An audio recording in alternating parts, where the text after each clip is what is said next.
സ്നേഹ ബഹുമാനപ്പെട്ട അതിരൂപത vicar general monsignor Jenson പുത്തൻവീട്ടിൽ, മറ്റ് ഇവിടെ സന്നിഹിതരായിട്ടുള്ള വൈദിക ശ്രേഷ്ഠരെ, സന്യസ്തരെ, ആത്മായ സുഹൃത്തുക്കളെ,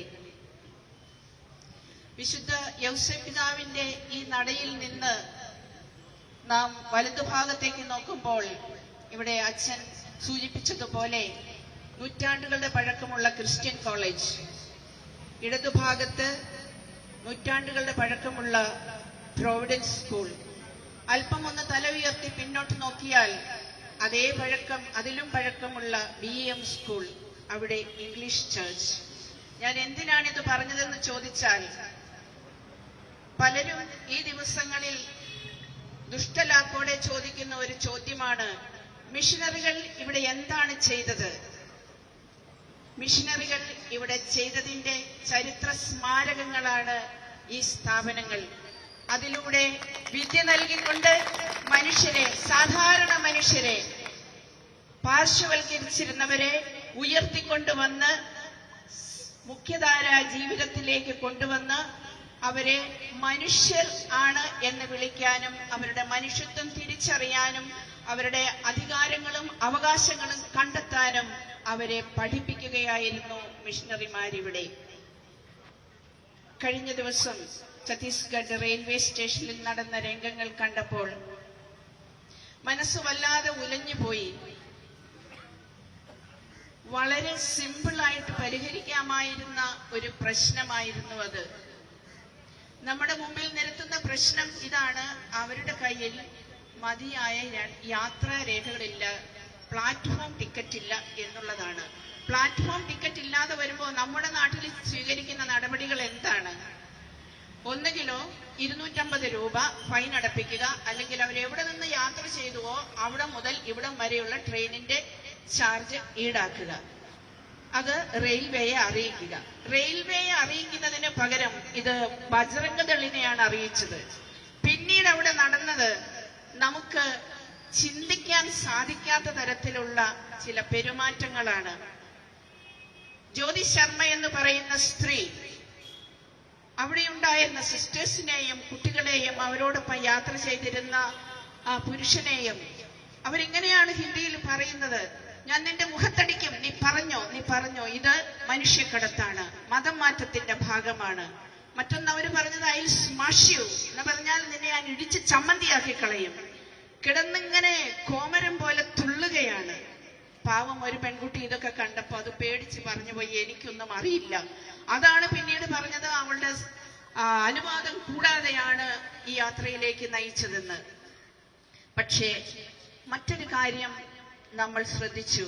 അക്ഷോഭ്യരായി അവരുടെ ഇടയിൽ നിലകൊള്ളുന്ന 2 സന്യാസിനികൾ.